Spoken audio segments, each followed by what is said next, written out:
Paramashivoham. Om Nithyananda Paramashivoham. Om Nithyananda Paramashivoham. Mahamahavagya, spiritual lullaby for Samadi, and Suprabhatam, wake up call, wake up song for Paramashiva. This Mahamahavagya is spiritual lullaby for you to fall into Samadhi. Suprabhatam, wake up song for Paramashiva to wake up in you. Just remember this one powerful cognition. This Mahamahavagya puts me in Samadhi. This is spiritual lullaby for Samadhi, and Suprabhatam, wake up song for Paramashiva in me. For Paramashiva to manifest. With this one spiritual powerful cognition, chant this Mahamahavagya.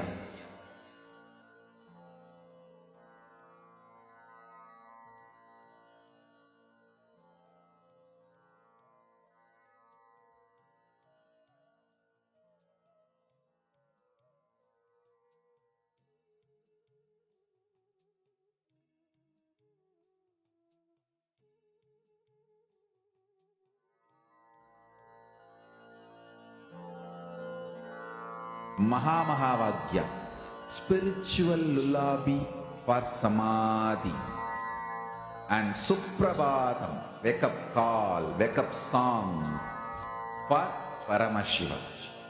For Paramashiva to manifest.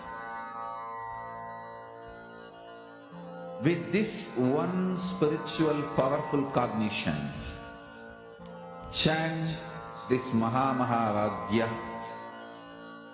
Om Nithyananda Paramashivoham.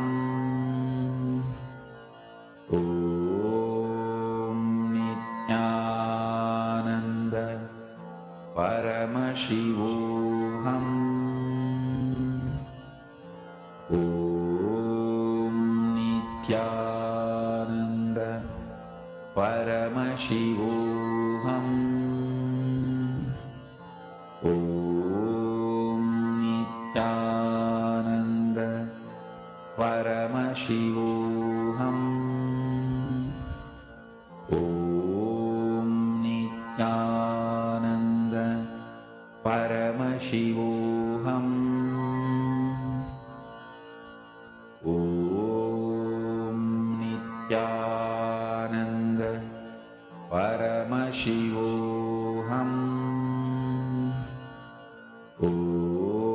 Om Nithyananda Paramashivoham. Om Nithyananda Paramashivoham.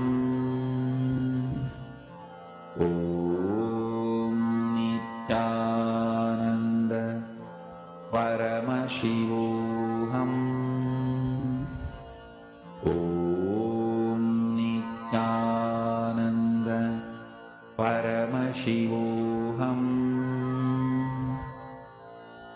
Om Nithyananda Paramashivoham. Om Nithyananda Paramashivoham.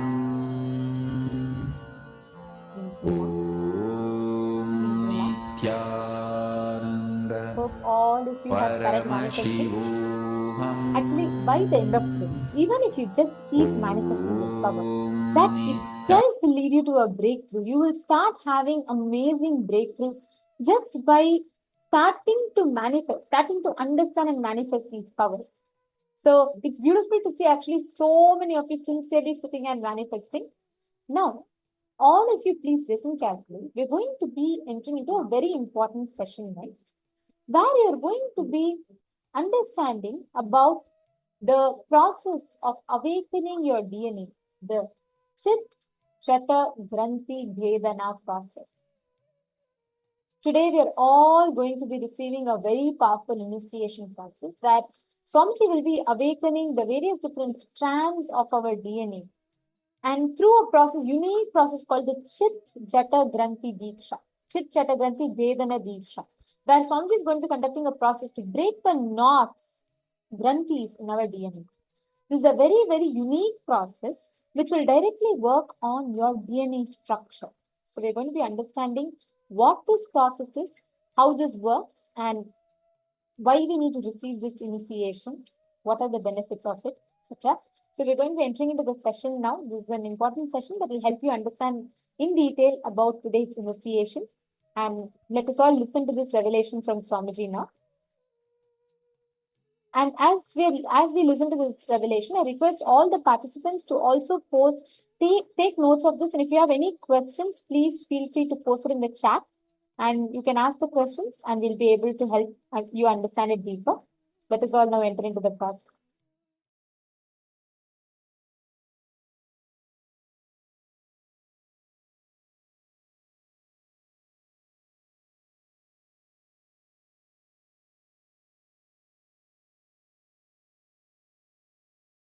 Paramashiva's message.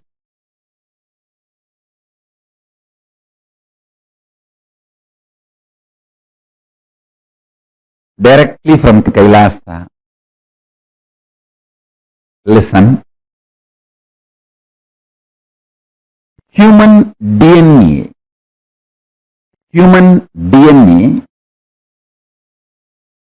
has ripe, grown. Now it is capable of creating a wormhole to receive the different reality and existence of the higher superconscious dimensions of the universe, like a portal, receive the knowledge, powers, and superconsciousness itself from the higher dimension and radiate it, manifest it.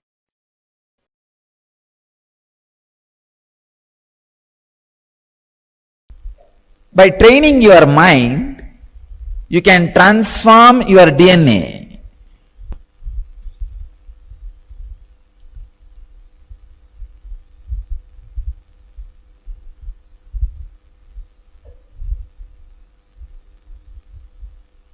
Today I want to introduce few truths about this epigenetics. As browsing through some of the articles about this epigenetics,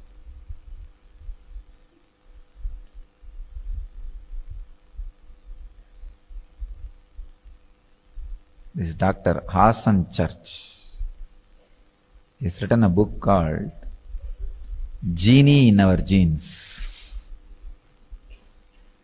He has done a great service to Vedic tradition by proving many of the Vedic truths scientifically. Anybody digs in any field with the one goal of Satya, truth, they land on Vedic tradition. In any field it can be. See, without having the vested interests of the marketing companies, marketing industry. In any field, anybody does research with Satya. Satya as the goal, truth as the goal. Simply they land on Vedic tradition. A rishi, he very clearly proves the quality of your consciousness directly transforms the way in which you exist physiologically, or your physiological existence is directly affected by the quality of your consciousness.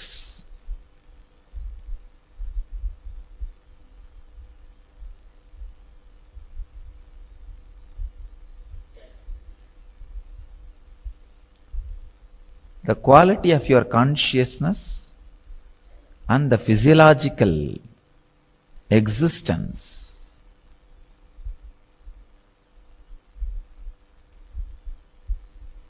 are so closely connected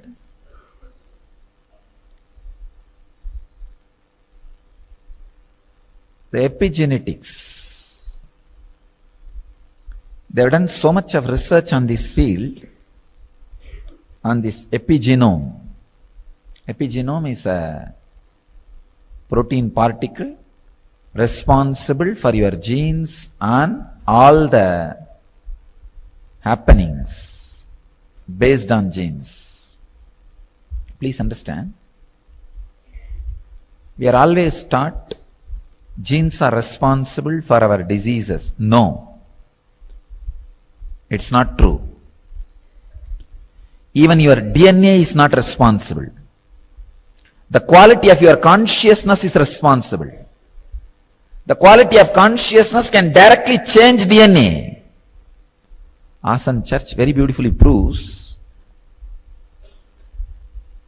even the persistent diseases handed over to you by the previous generations, like cancer, sugar, blood pressure, heart diseases, even they can be just altered, changed, transformed by the quality of your consciousness.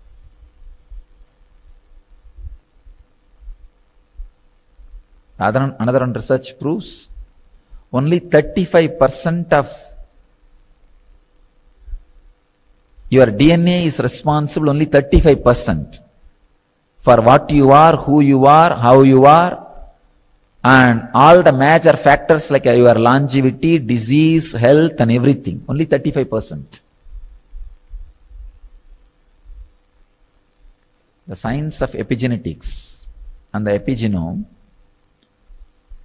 opens a new door to the great truths declared by Patanjali and Swatmarama. Patanjali in Raja Yoga Sutras and Swatmarama in Hatha Yoga Sutras.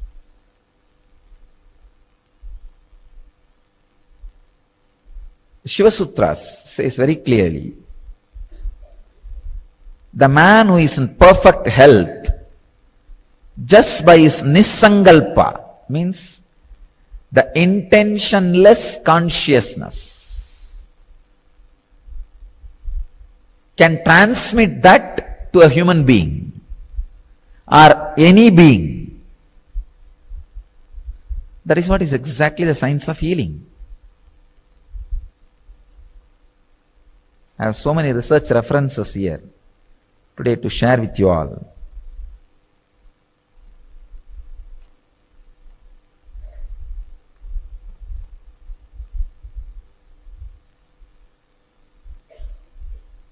One is the Dawson Church research and the truth about the epigenome. I can see very clearly when I see these researchers, exactly the experience which is happening in me, in others when I do the healing, is scientifically recorded and proved.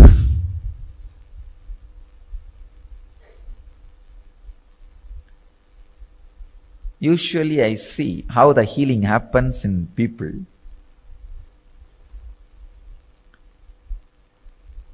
I can see very clearly when I put the hand on the person, the epigenome structure starts changing, which is responsible for the whole building. Please understand, DNA is not responsible for the building. DNA is like a brick. Out of brick, we build buildings, but brick itself is not responsible for the plan. If there is a defective brick, there will be defective building. But brick does not carry the blueprint of the building.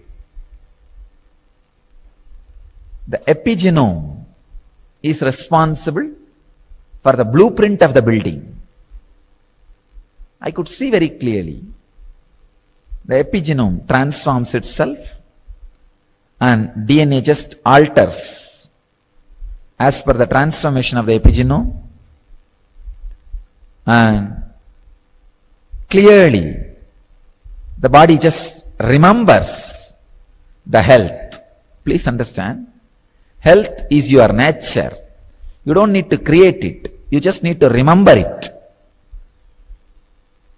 The remembrance immediately awakens and the health is back. That is why even the doctors were surprised and shocked when they see the persistent diseases like cancer, blood pressure, all those things get healed. Especially these long-term drug therapies are no more needed and people just walk out of diseases.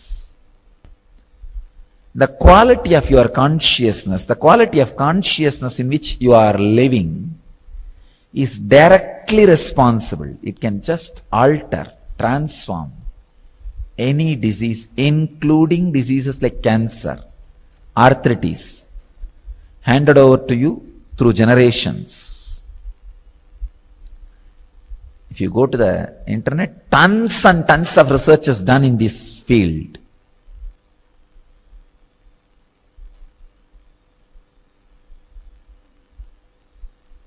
How the spiritual healing directly works.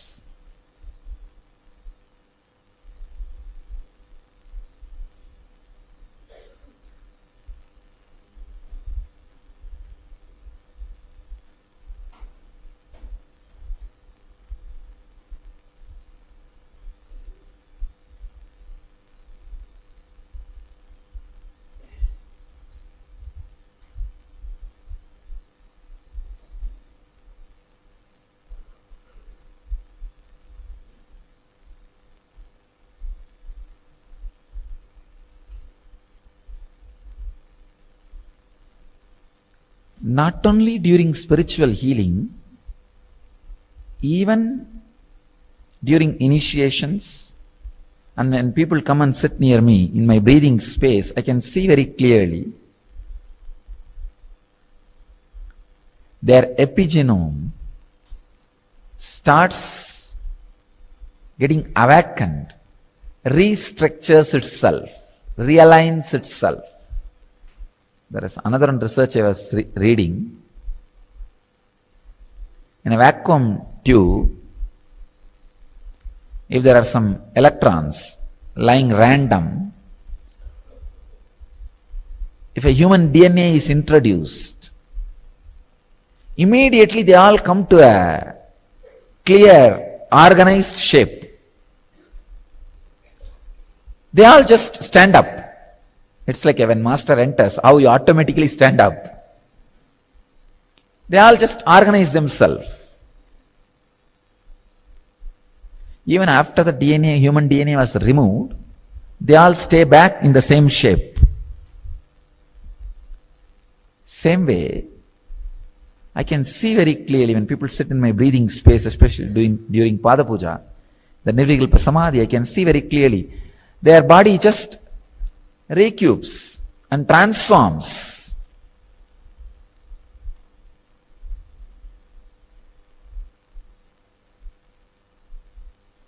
I used to wonder how to express this clearly in scientific terms. Hassan Church has done that job. Very beautifully, very scientifically, he has explained.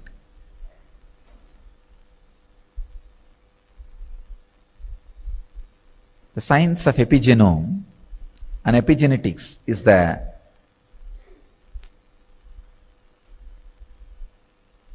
revelation. It's a science which proves now the declarations of Patanjali and Swatmarama and all great Vedic rishis, and my own experience.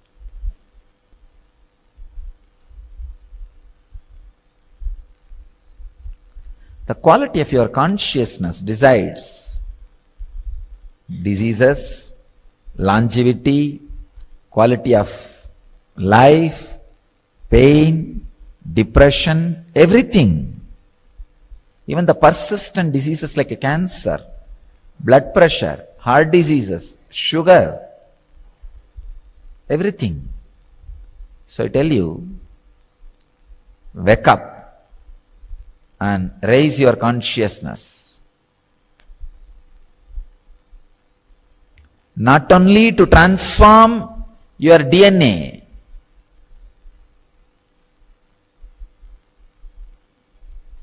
to transform the whole world. See, when you transform your DNA, it is not just the great service done to you alone. It will be the greatest service you are doing to the world, whole world. Because when your DNA is transformed, you see, when your consciousness is brought to certain level, whoever you touch will be impacted by your consciousness, and their epigenome also will be re-altered. And their DNA will be transformed, and they get back to their health. This is the science of healer's initiation. That's what I am doing.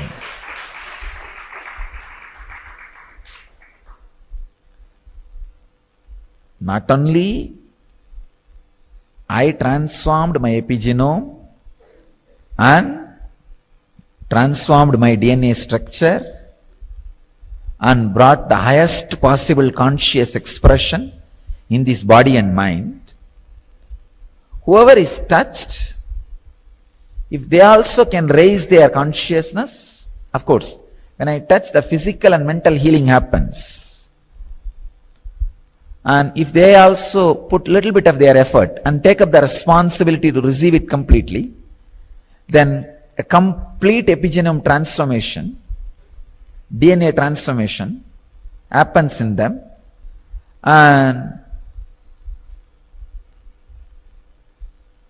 they also start experiencing the higher and higher possibilities of the consciousness in their body mind.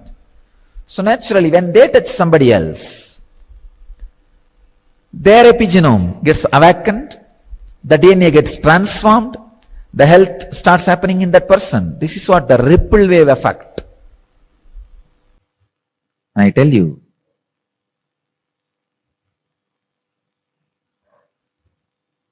this spiritual healing and enlightenment based communities, this too will be our greatest contribution to the human civilization.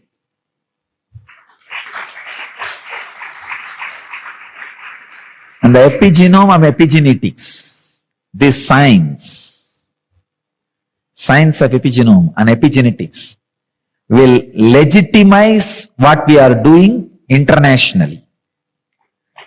This science will legitimize what we are doing internationally, I tell you. Seeing the researchers and the reports, I'm really shocked not just surprised, shocked. Every word uttered by our rishis, every truth casually mentioned by our rishis,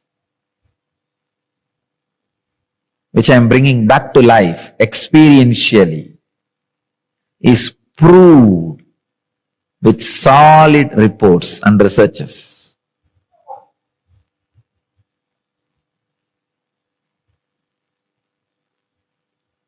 I tell you, future is ours.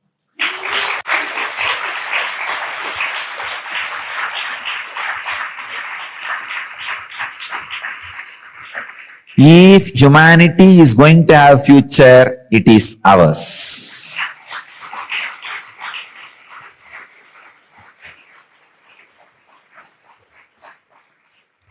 Not only that, let us create new human beings. New human beings. It is time we create a breakthrough. We give a breakthrough for human beings. Like how gorilla, chimpanzee became human being. Now it is time for a human being to become enlightened being.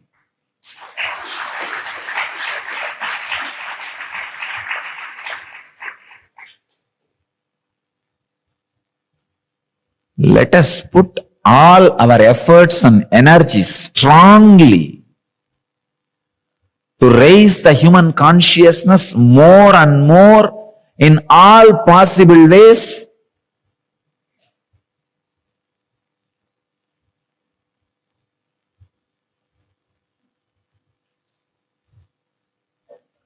This will be the greatest happening to the humanity. Even one moment, if you can unclutch and relax in restful awareness, or you can help somebody to unclutch and be in restful awareness, you are adding something great to the universe. Understand? Something great to the universe. Even if one moment you unclutch and rest in conscious, restful awareness,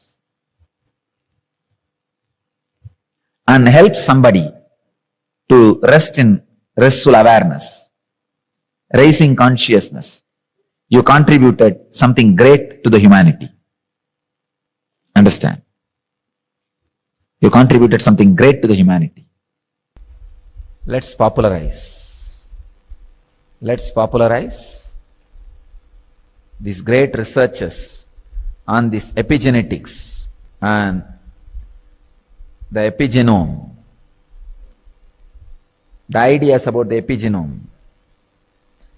Epigenome can be changed through conscious choices regardless of what we have been handed over through generations.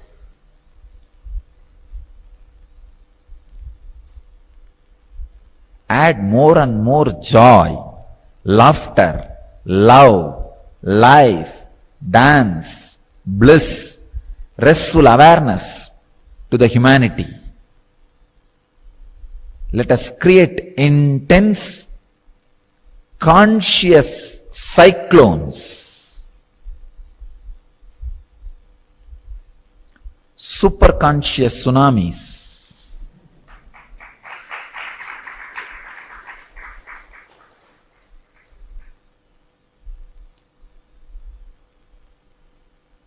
All over the world, save the humanity, human consciousness, and human health. All you guys decide two things strongly. One, from now you will live in the highest possible consciousness continuously. Second, even if you leave the body, you will get back to serve the world in this highest consciousness. We need more and more people in human body to remove the inhumanity from humanity. We need more and more people in human body to remove inhumanity in humanity. It's time. We really need. We really need.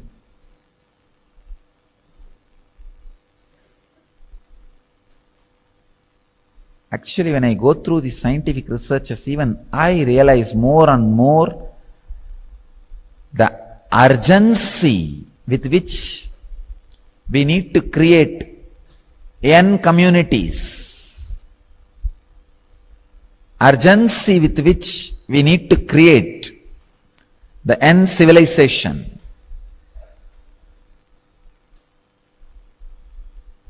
urgency with which we need to radiate enlightenment. So let the urge become the urgent.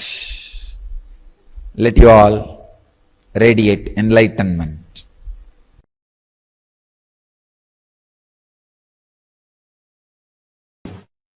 Listen to this.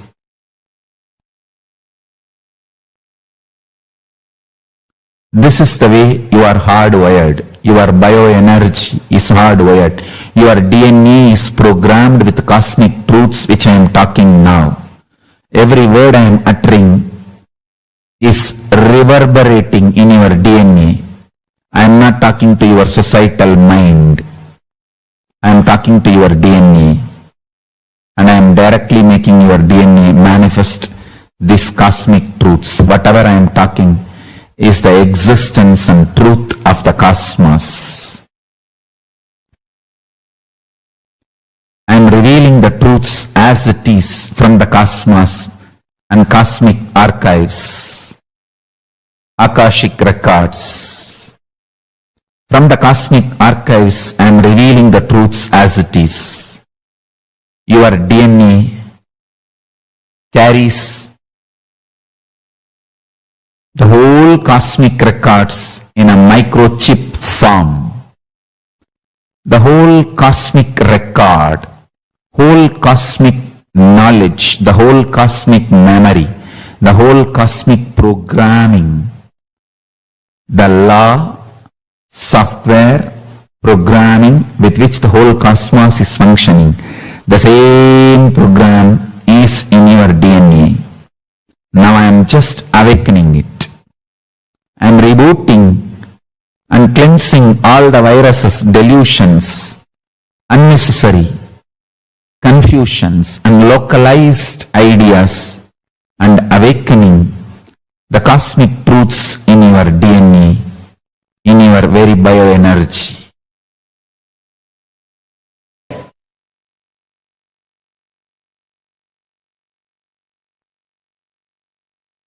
The hydrophobic material which keeps your DNA together. That hydrophobic material is filled with sound. See, being becomes identity through sound. Identity becomes physical expression of a person through fire.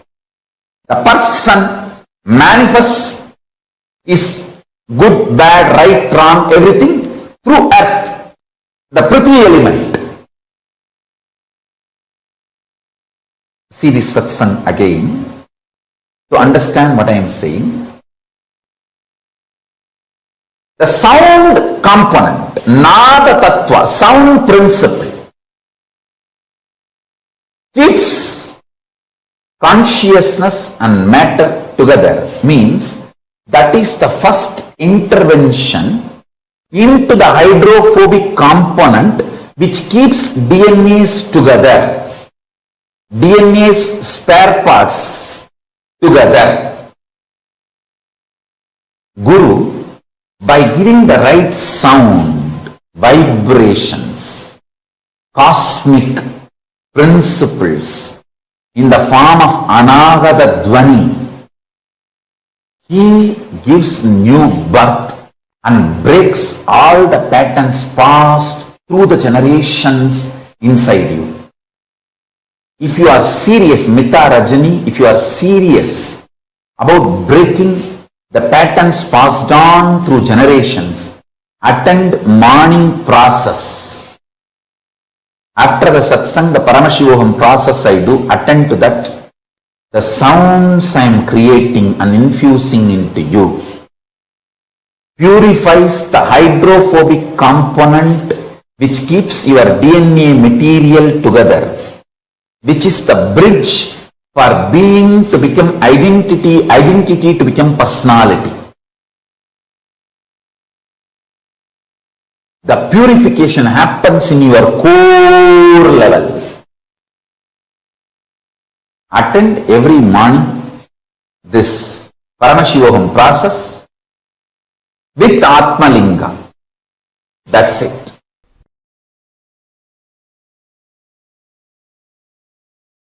The process we are going to do now is called Chit Jada Grandhi Vedana. Means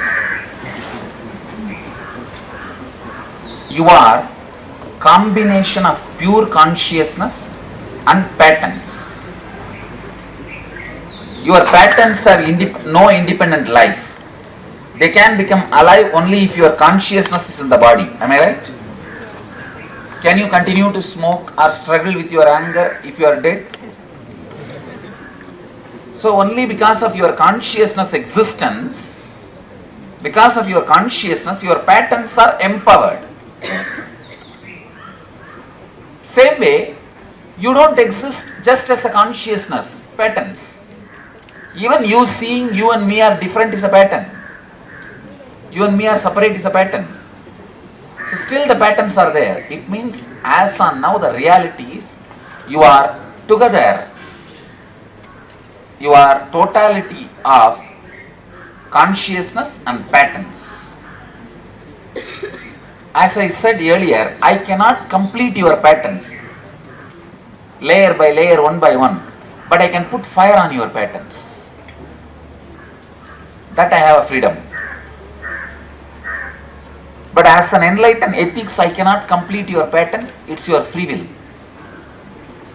But I can put the fire on the whole thing. Means I can use my presence to create a distance between you and your patterns. Chit Jata Grandhi Vedana means cutting the knot which connects your consciousness and pattern. Most of the successful leaders experience this Chit Jada Grandhi Vedana. Only then they can handle the stress or the responsibility of others. Most of the successful leaders, knowingly or unknowingly, somewhere they experience the separation of consciousness and pattern.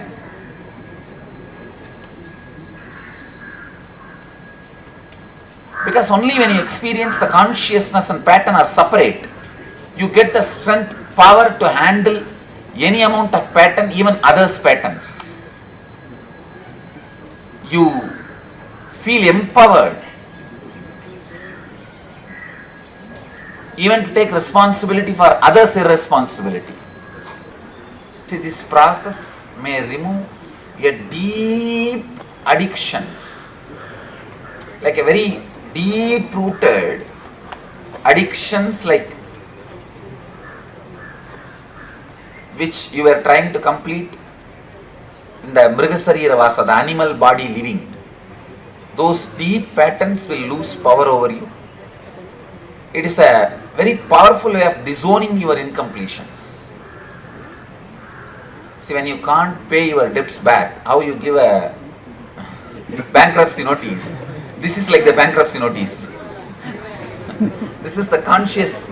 You declare that I am no more, I am not going to work on every incompletion and complete with all of them. It's too tiring and dragging process. So you disowning them. That is what is this Chit Jada Grandhi. Disconnecting. Grandhi Vedana means cutting. Cutting the knot. Disconnecting the knot. The knot made out of the consciousness and pattern, that is being disconnected with this process. Initially you will struggle how to visualize you are not there, but you will be able to do it in just after 2-3 minutes. You will be able to do it because I am here creating that space for you to have it. And in the house, even when you are back home, I'll sincerely recommend, whenever you want to sit in the powerful space of completion, do this process. Sit in your bed or chair, even before going to bed, before falling asleep. Just visualize your empty bed is only there. Neither you are there, nor your family is there, just the empty house. Suddenly you will see that all your patterns will lose power over you completely. And your consciousness will become huge. Your inner space will become so powerful. You may think, how come such a simple imagination puts you into such a high space? Because I became enlightened with this process, with this space. Understand? So that's why when I am creating that space, you simply experience it. See, for idli you have to go to Saravanavan. For biryani you have to go to Talapakattu. So these are all actually Tamil Nadu hotels. For each food, one hotel is a specialist. In McDonald's, you can't expect the best pizza. For pizza, you have to go to Pizza Hut. For burger, you have to go to McDonald's. Like that, this process is my specialty. Because my all unconsciousness, I am done. Now I am not going to pay the debt anymore. I declare bankruptcy. So that they can't touch you anymore. They can't do anything to you anymore. Understand? So, now there is nobody going to be here. Only banyan tree is going to be there, this empty space. See, when none of us came inside, how it was? Like that. Dakshinamurti will be there, tree will be there, nothing else. This chair is empty. And your seat is empty. Be in that emptiness. It's one of the very powerful process through which Bodhidharma made many people enlightened. Please sit straight.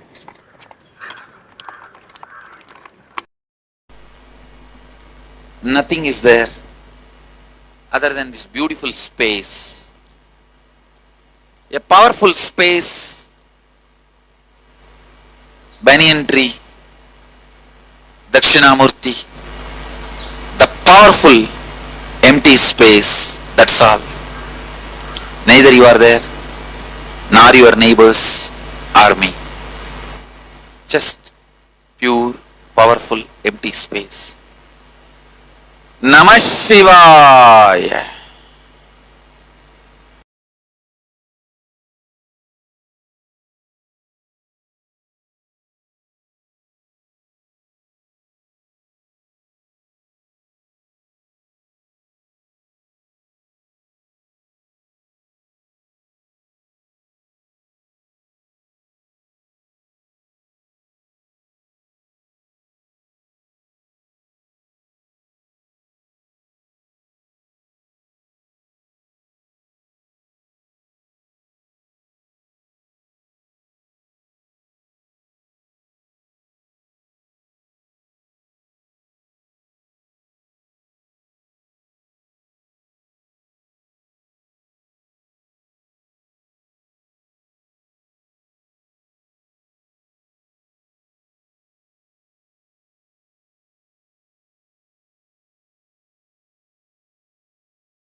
human DNA is basically, fundamentally, our human DNA it is made of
Nithyanandam, apologizing for the technical glitch. Hope all of you are able to hear us now. In this session, Swamiji revealed about one of the very important and primary aspects, the Chit Jata Granthi Bhedana process. Like Swamiji revealed, your DNA is fundamentally hydrophobic material. It is made of hydrophobic material. It is held together because it's hydrophobic material. And this material that forms the structure of the DNA stores so much of data in it. Now, DNA, called the jata, that is a matter, which is the most closest to consciousness. Your DNA is the closest matter to consciousness. And DNA is tied together to consciousness through sounds. Various sounds that you hear, that you form, all of them become a granthi, a knot, that ties your DNA together with consciousness. And this granthi, we all have so many messed up, confused sounds that runs inside of us. And this initiation is all about breaking these knots that is formed in you. How many of you are catching it?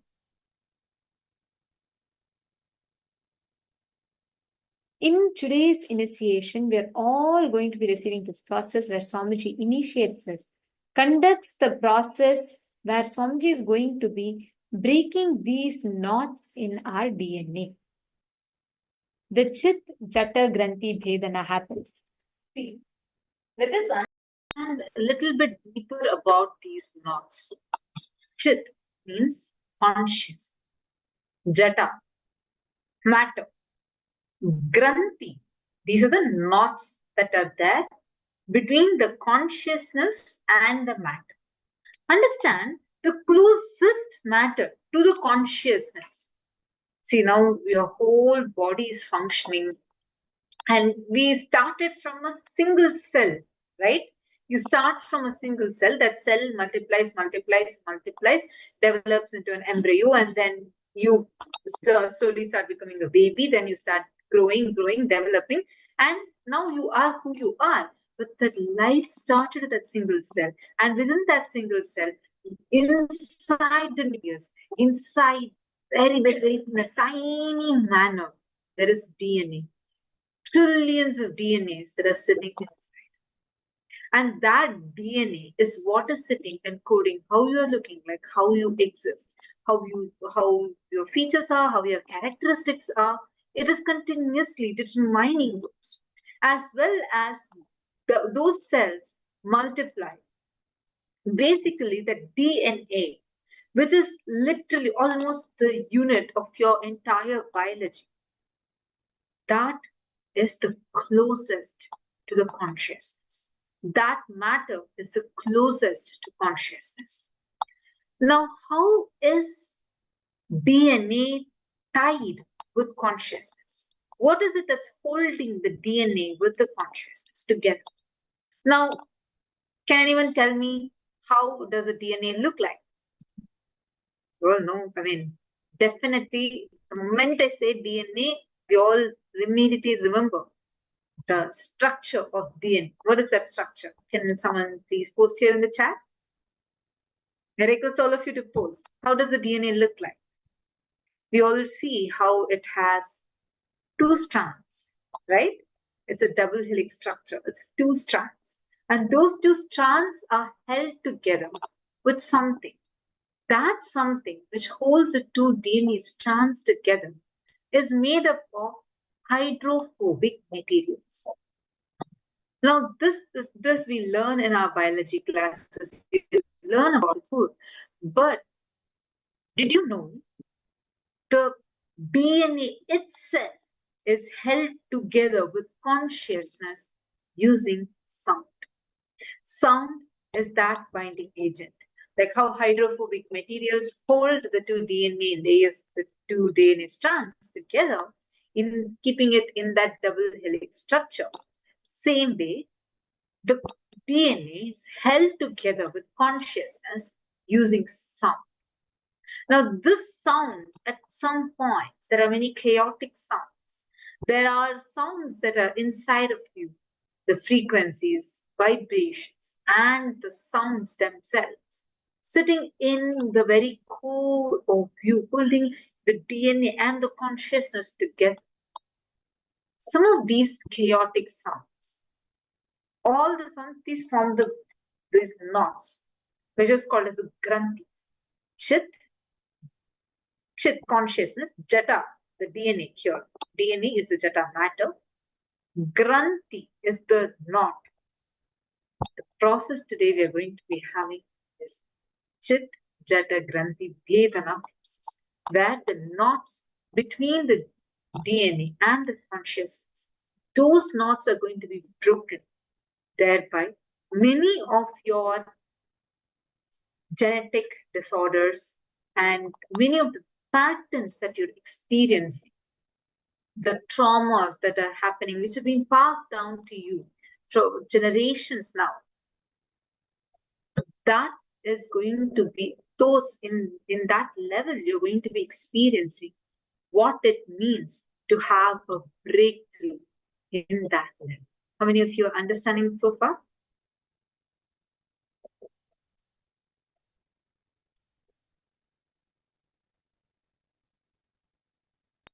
Actually, our DNA has much more capabilities that beyond what we can even think or guess. Our DNA has ability to store vast amount of data and information. In fact, there was a very interesting study that was conducted in the year 2012, where scientists discovered that 1 gram of DNA, just 1 gram of DNA, can store 700 terabytes of information. 1 gram. That's why today this DNA and quantum computing are some of the most important and largely studied dominions in science, because this aspect of DNA, awakening DNA's ability to store that information, and because of DNA's nature, it does not get destroyed easily. It cannot be destroyed easily. So it can store information for a long time, for long amount of duration of period, and it is almost like you can say indestructible. So the data retrieval from DNA is very, very possible and can be done using the advanced sequencing technologies. Because DNA can withstand extreme conditions, high temperature, radiation, chemicals, so it is actually studied upon as one of the most best way to store long-term data. Now think about this. Your DNA has ability, just 1 gram of DNA can store 700 terabytes of material. Then imagine all the information out there that's stored in your DNA. The memories of not this life, not your just one previous life, but all your lifetimes together. From the time you happened as a single cell amoeba, till the time you've evolved as a human being with trillions of cells, every strand of DNA in you stores the data.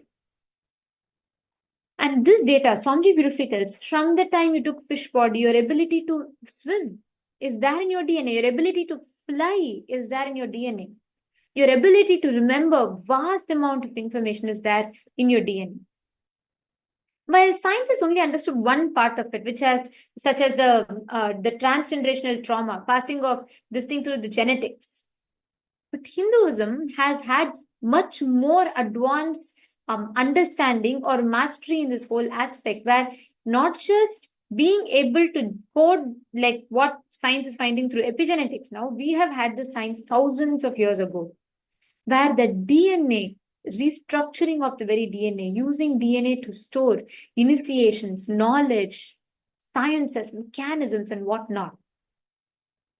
In today's initiation, when you start manifesting, when you start understanding all the different possibilities of DNA, even if you just start grasping it, you will have some of the most phenomenal understandings of how DNA can function. Purushananda is asking, can DNA get transferred from birth to birth? Can DNA get transferred from life to life, even though body is destroyed when we leave the body? This is a very beautiful question, Ma. Understand, your DNA, that DNA, the physical component of your DNA itself, does not get transmitted from one birth to another.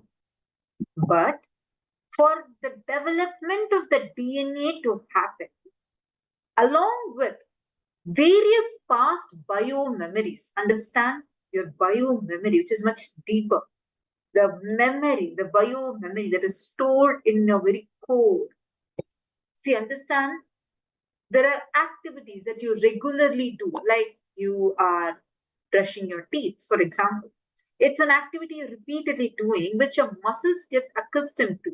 So it gets stored in your muscle memory. There are some decisions, cognitions, the ideas, the perceptions, which are way deeper in you, like the cognitions you carry about you, the cognitions you carry about world, the most important life decisions that you are making. All these are stored in your biomemory. That biomemory gets transferred from one birth to another. So each time you assume another body, the biomemory gets transmitted within the 13 days. It takes 13 days for it to get transmitted from one to another. But after the transfer process happens, the transfer process happens for 13 days. And once that happens, even your whole system starts adapting to many of the biomemories that are awakened in you at that time. Not all biomemories are awakened inside even now. Your biomemory is not fully awakened. Your biomemory is in your very DNA. Your DNA, only a part of your DNA is even active. So when you assume another body, you're not just having your DNA, but you're also having the parents, your parents, their biomemory being passed to you. So it is a combination of what you have and what your parents have. But based on the environment that you are in, based on the ecosystem that you're having, the kind of place, that society where you're brought up in, all those things plays a major factor in deciding how much percentage of that biomemory is to be awakened or not. Otherwise, all of us, before assuming a human body, every being goes through various births and deaths, So, for example, you might have been a plant in the previous birth, but that plant biomemory it's there in you, but you're not green in color, for example, right? Because even though that is there, it is stored in you, it's not awakened. Like this, there are many possibilities also stored inside you. Only some portion of those possibilities you're even accessing. Very 0.1% only you're actually accessing. What possibilities it has is phenomenal, which is the reason why when Swamiji is awakening those strands of your DNA, many of your unimaginable potential, possibilities get unleashed. Are you understanding, ma?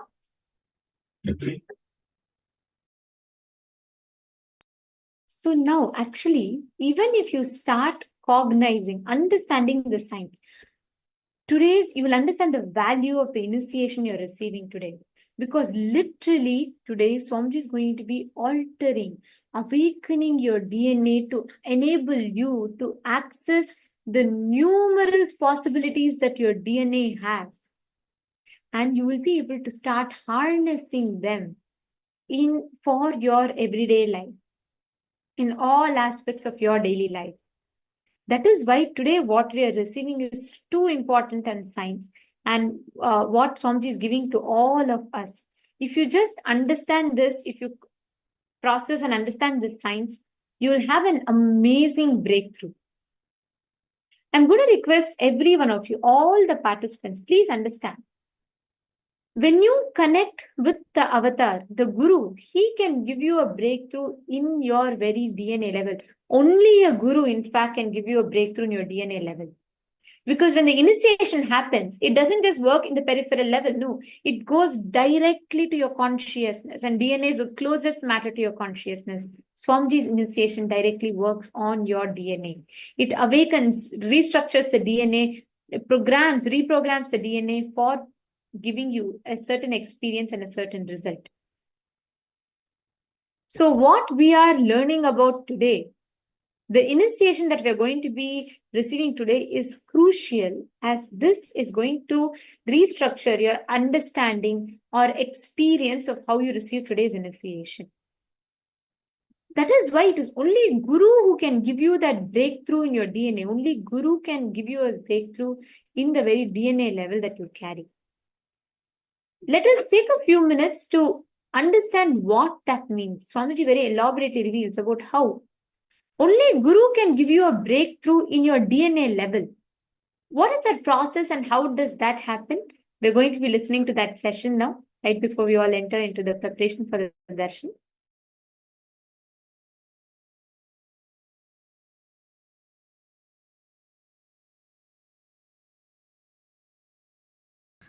Scientists Grezna and France found out the DNA can cause patterns in vacuum, producing magnetic wormholes. Please understand, it's a new word, wormholes. Wormholes are tunnels like connections between areas in universe through which DNA attracts bits of information outside time and space and passes them on to our consciousness. It was noted that this information can be passed on between individuals whose DNA is turned on or activated.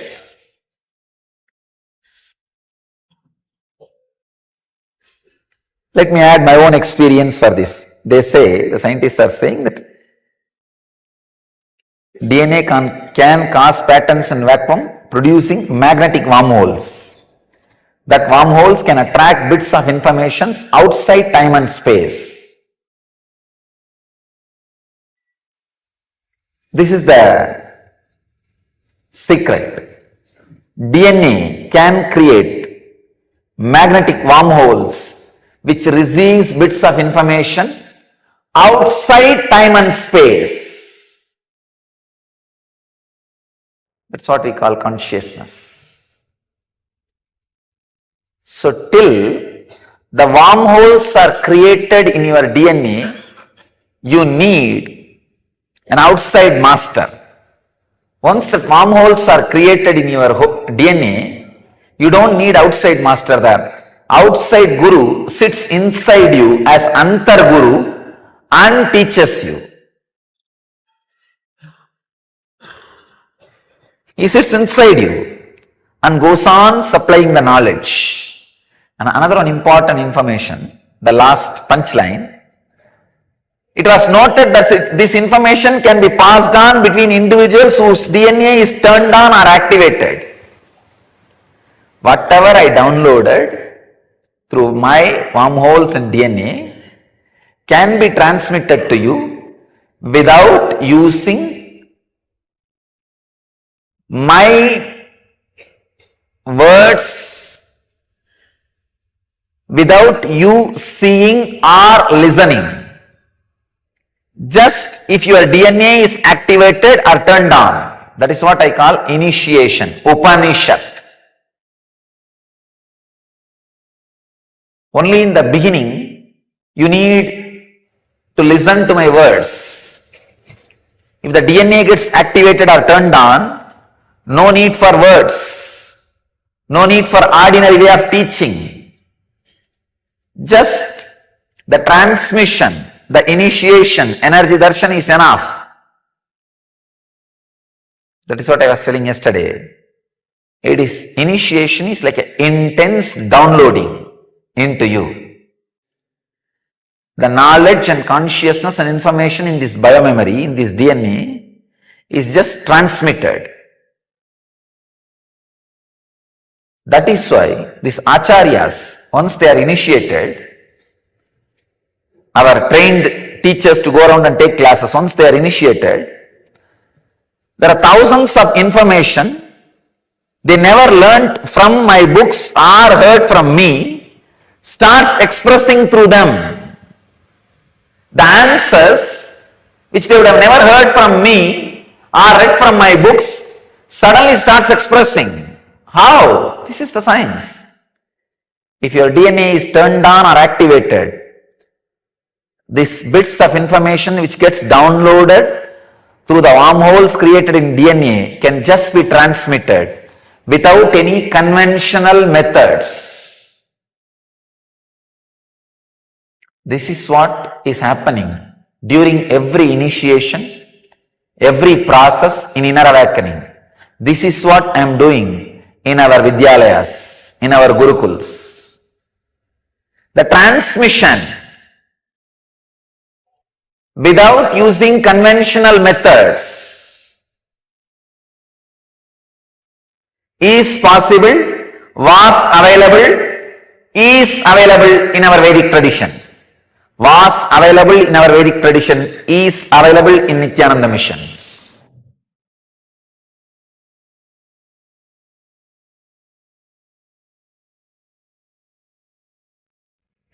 It's possible. Otherwise, you can't imagine hundreds of shakas of Upanishads, Vedas, have been by-hearted, memorized. By the time the kids complete 7 years, in our tradition, there are rishis. There were rishis. By the age of 7, they mastered the whole thing. Millions of slokas. Shankara. I can give you thousands of examples. How is it possible? They are not myth. They are not just stories. They are histories. Understand? It's possible through super DNA. In NSP, every session, I am trying to make your DNA into super DNA. Same way in the inner awakening, every session is to turn on, activate the DNA so that the experience can be transmitted as it is.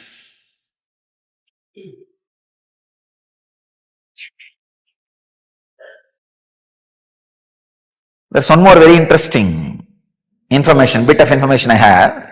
It's from psychedelicadventure.com, website psychedelicadventure.com. Scientists irradiated DNA with laser light on a screen.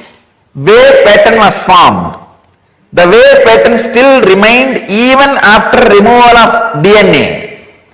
It infers, point 1, the energy from outside of space still flows through activated wormholes after DNA removal. Means once the initiation is given, even if you are not physically around me, the connection and energy transmission constantly goes on.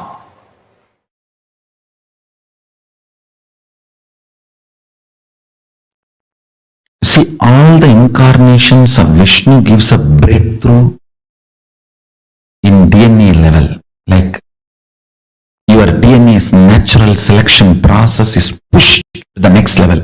Like amoeba takes a jump and becomes a fish. Fish takes a jump and moves to tortoise. Tortoise takes a jump and moves to pig. Pig takes a jump and moves to animal man. This big pushes the natural selection process is given a breakthrough by Vishnu's incarnation.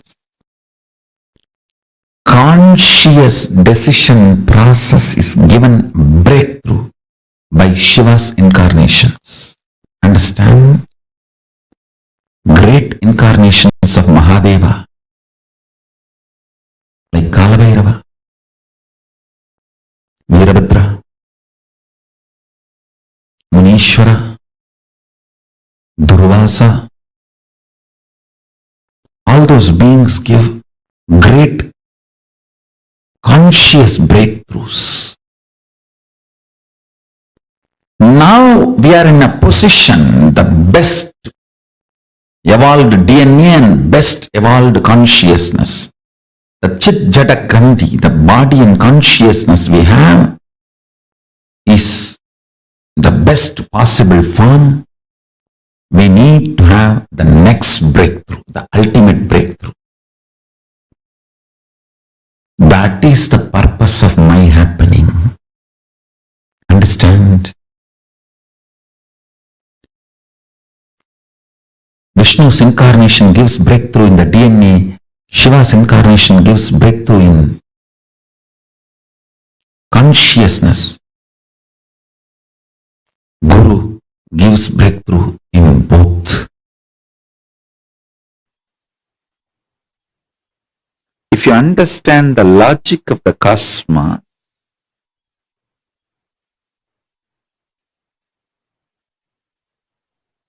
you will have so much power, so much power.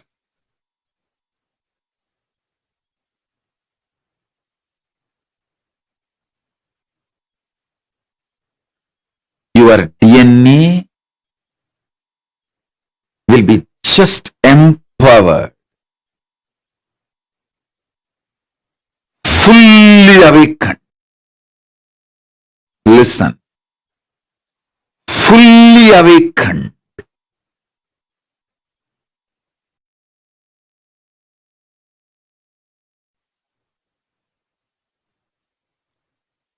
Whether it's a powers or the state, space,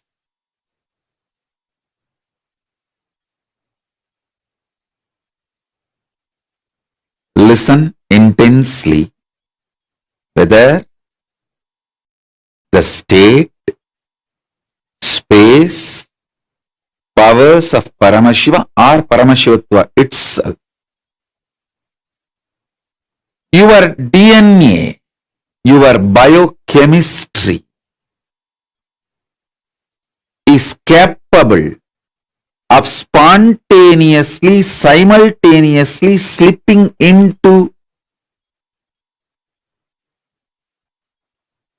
the parallel universe, parallel multiverses and face yourself.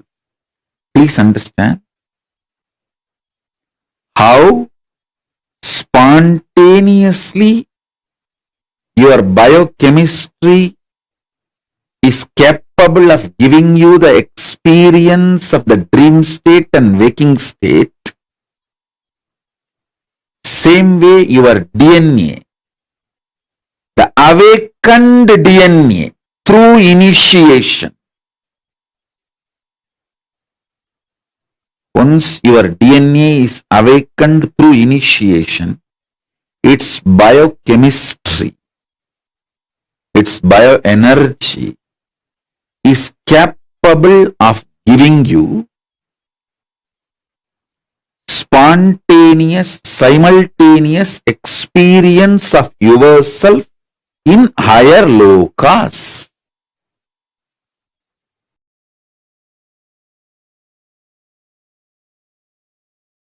anything from any of you. I have nothing to ask from you. I have something lot to give you. All I wanted is understand these simple things. You are more than your body. You have something called consciousness. That consciousness is a pure reflection of Paramashiva. I can put this enlightenment DNA into that consciousness. It can seep into your regular DNA, physical, biomemory, muscle memory, bioenergy. And you can start manifesting these powers intensely. All these are not stories. Understand?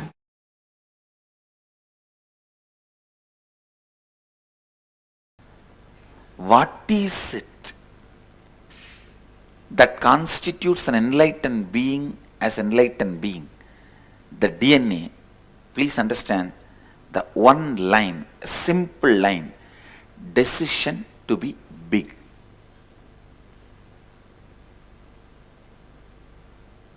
Please get it. Decision to be big.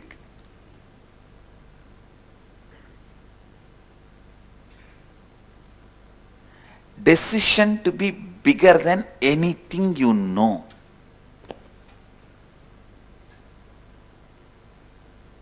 Decision to be bigger than anything you know will end only in Advaita space.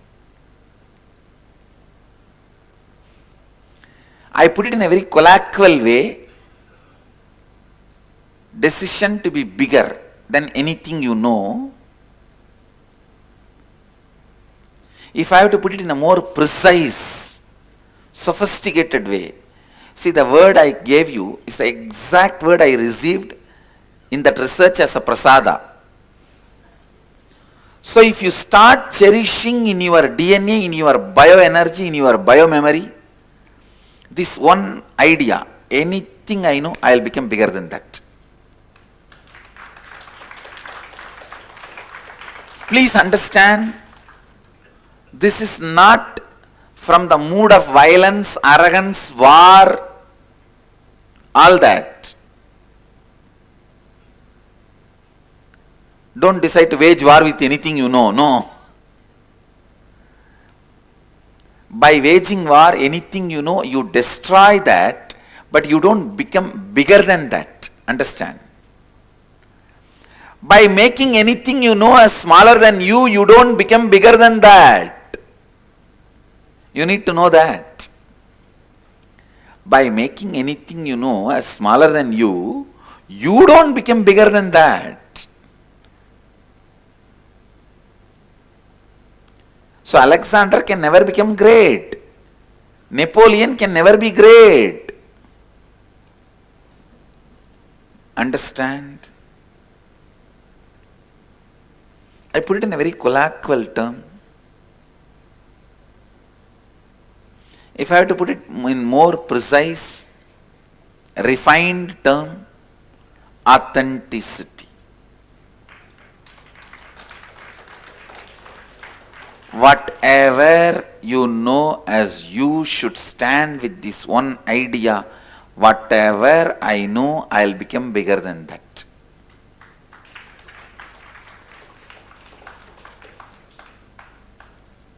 Not by making that smaller, but by raising me higher. Oh humanity, I am ready with the science. Come, become new species.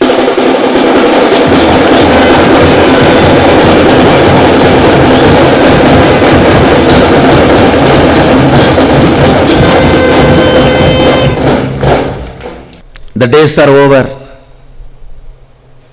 where living enlightenment and radiating enlightenment used to be the message for the years. Now the far remote, long ago, once upon a time, where the messages are more about words and new truths, concepts, theories. People trying to experience catch up with some Satori, some Kundalini awakening. It is time. Understand, till now, I have not opened the suitcase I brought. Only the feet dust.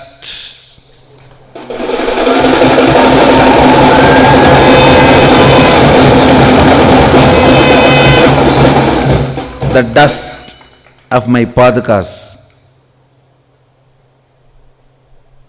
have been used to identify and brand me. Now this year I am opening my suitcase.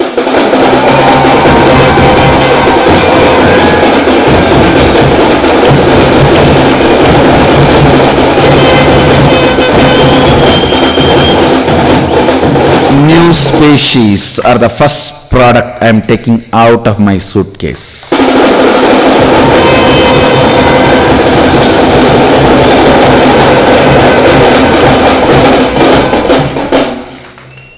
Understand? So in a way, I am starting the mission only now.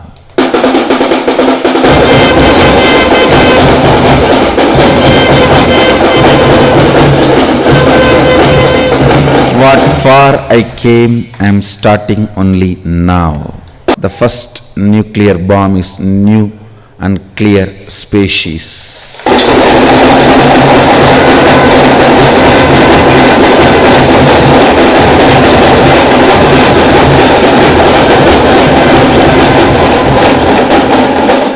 I'll shock and surprise humanity by demonstrating this new DNA, which will be named as Nithyananda DNA.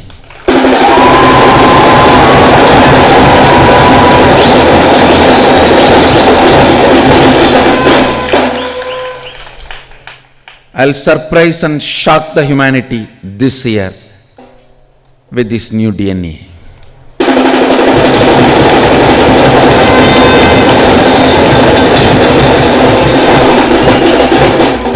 It is literally new DNA. Don't think it is growth of the human beings. No. It's literally new DNA. And first time released in the universe.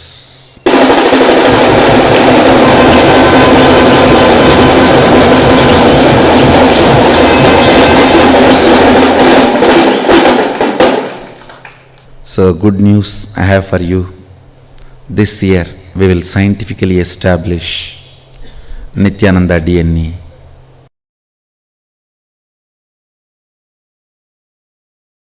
From your DNA, give a child to me, to the Gurukul. If your daughter or son already grown up and they are not listening to you, they are making their own decisions, don't worry. Plan for one more baby. From your DNA, when a child reaches the Gurukul and gets the experience of power manifesting, enlightenment, lives this tapas life towards enlightenment, not only the child reaches Mahakailasa, you also reach Mahakailasa. It's like it triggers you straight.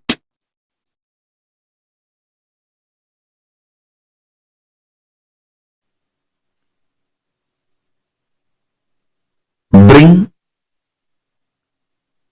your pets, your kids, even the favorite plants. If you have home garden, favorite plants, I can put the Swargaloka, the Kalpataru, DNA of the Swargaloka, Kalpataru and Parichata's DNAs into your plants, your home garden. If you want me to put the supernal effulgence DNA of Kailasa's beings in your kids, Ganapati, Subramanya, Devi, Paramashiva himself. Get your kids, sit for this initiation. Get your pets for this initiation. You can even bring your home garden, whatever the vegetables or the flower plants you have, your favorite, you can bring it. My purpose is to bring the supernal effulgence, the higher DNA, human DNA, higher animal DNA, higher plants DNA, everything from the higher lokas, and share it to this world as a gift. See, every power manifestation is the supernal effulgence DNA I brought here. Using the DNA, I altered your conscious genetical existence. See, each one of you have a conscious genetic code with which you operate. It's called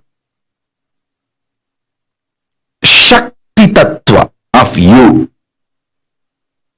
Your definition of you, your decision to exist as you,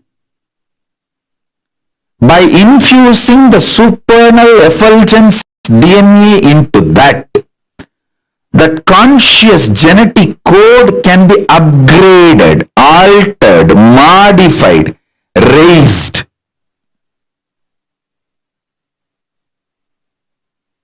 Every power manifesting initiation is only this. Every incarnation baby, enlightened baby, I am trying to bring is getting the supernal effulgence DNA of the gods like Muruga, Ganapati, Shiva, Paramashiva, Devi, getting them those DNAs and inserting while the baby is born, while the child assumes the life by taking the first breath. At that time itself I add this supernal effulgence DNA.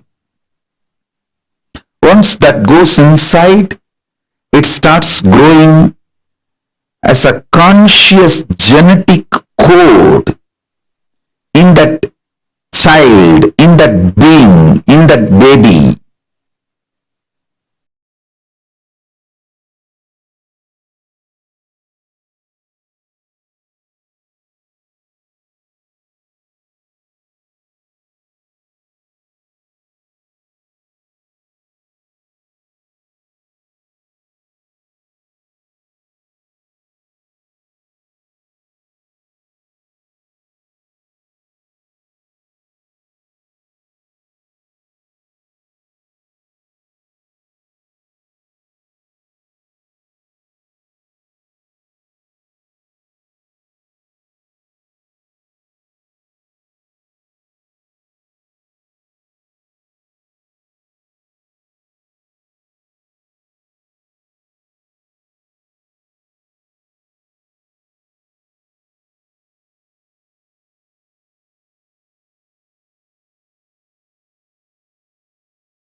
Guru can give you a breakthrough in your very DNA level. Through the initiation, Guru can alter your very DNA structure. Actually, Swamiji very, very beautifully highlighted the most important component. See, Vishnu gives breakthrough in the physical level, in your body. Paramashiva gives a breakthrough in your conscious level. But super conscious breakthrough can only be given by Guru, because he gives a breakthrough both in your DNA level and in your consciousness level. Like Swamiji beautifully revealed about how DNA, see, when the patterns that DNA produce in vacuum, they create magnetic wormholes. And please understand, like wormholes are basically, to put it in simple words, wormholes are more like tunnels, like connection, which can help you connect between two areas in the universe. And DNA attracts bits of information outside time and space. That's exactly like what Swamiji told in the session. DNA attracts bits of information outside time and space, passes them on to our very consciousness. This is what scientists call as the DNA wormhole effect. There has been extensive research that is done on this, and still science is trying to understand. That's why the DNA wormhole effect it's one of the most discussed concept, and it's still highly speculative because science is trying to still find a lot of evidence and research and studies on this. But what Swamiji revealed is a science that Hinduism has harnessed, where outside time and space information can be retrieved through the DNA.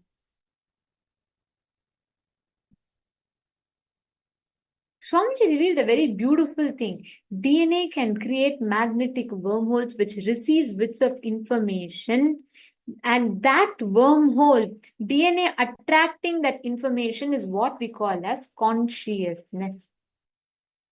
DNA's ability to access the space beyond time, outside of time and space dimension, is what we call as consciousness, because DNA is the closest matter to consciousness.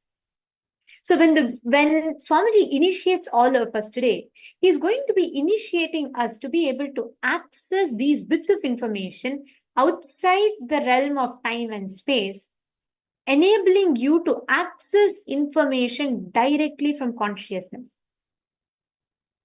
Actually, there was a very interesting study where in around the early 2011 or something like that, there was a very interesting study that was conducted on a woman from Russia, where she had no sort of connection to any other European country. She was from Russia, and when the study was performed on her, she's described a place in Poland, and she said she used to get memories of that place, and she used to get anxiety attacks and something related to that place.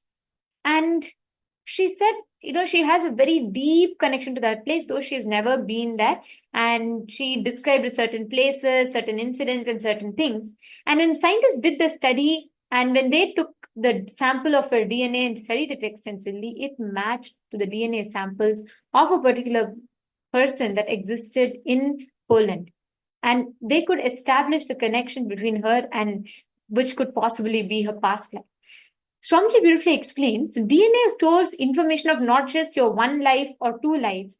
It stores information from all your lives together. You can retrieve your past birth information just through your DNA. What we are talking about is something advanced, some phenomenal science. I know many of us are like, wow, what is this? It is possible, and it's a science. And as science is still working, trying to understand this, Swamiji has revived this exact methodology and technique from Hinduism, which enables you to access this and understand. When an individual, like this study that Swamiji was mentioning in the satsang, the very first clip that Swamiji was talking about, Swamiji said something very interesting. Swamiji said this DNA which retrieves information from outside the time and space from consciousness. The best part of that research was that information can be passed on between individuals whose DNA is turned on or activated. Means whatever Swamiji downloads through his wormholes DNA, that can be transmitted from Swamiji to us. Swamiji mentioned, right? That's the process of Upanishad. Like Swamiji beautifully put, the outside guru sits inside you as your antar guru. And the outside guru talks to the guru sitting inside you. And he goes on supplying that knowledge. Actually, when I was listening to that part, it was something phenomenal, because whether this or when Swamiji explained about how the me talking to me happens, the entire thing is so interconnected, so beautifully Swamiji has revealed each parts of it. So initiation is like this, the process where your DNA opens up and receives, literally has that wormhole connection happens, where Swamiji accesses the information outside time and space, downloads it and transmits it to us. This is exactly this intense downloading process of knowledge, connecting to consciousness, and that information being made accessible to you is precisely what we call as Diksha, initiation. And the more and more and more you start receiving this, you will start having breakthrough in your very DNA. Swamiji was explaining, right, how Vishnu's different forms. He started as Matsyavatara, Kurmavatara, Varaha, Vamana, Varaha, Narasimha, Vamana, Parashurama, Rama. In each of these incarnations, from where he started as a fish, fish takes a jump and moves to tortoise. Tortoise takes a jump and moves to pig body. Pigs take a jump and moves to animal man. This pig pushes the natural selection process, and that is given breakthroughs. In each level, it's given breakthroughs by Vishnu's incarnation. Animal man to a man, half-evolved man. And then from that, it becomes fully evolved man with still wild emotions. And after that, it becomes perfect man, Purushottama as Rama. Each of these incarnations gave a push in the physical level. Same way, Swamiji mentioned a few incarnations of Paramashiva, where the conscious mutation happened. And Paramashiva's every incarnation gave a superconscious mutation. And in each level, Veerabhadra, Kalabhairava, Swamiji also said Durvasa, all these beings gave a great breakthrough in the conscious level. Now, DNA has evolved, consciousness has descended, and the Chit Jata, the body and consciousness we have is the best possible form. This just needs to have the push. The Granthi Bhedana needs to happen, which only a Guru can do. Paramashiva comes down in the form of Guru to give you that push, to give you a breakthrough in your very DNA. When Paramashiva happens as Guru, he gives a breakthrough in both levels. That is what Swamiji calls as Guru Tattva, the principle that the Guru embodies. And these awakened DNA, if you understand, if you start knowing what exactly happens when you awaken your DNA, you start being able to access the highest parallel universe dimension. You start being able to access various different dimensions of the cosmos, and you will be able to harness the power from them. That's why, literally, the enlightenment pill, Swamiji can just design that, add that enlightenment DNA into your very consciousness. Because we are not just a body and mind, just through the initiation, we can receive the initiation into directly our very consciousness. So understand, today what initiation we are all going to be receiving is awakening our DNA. Literally, we will be able to mirror, manifest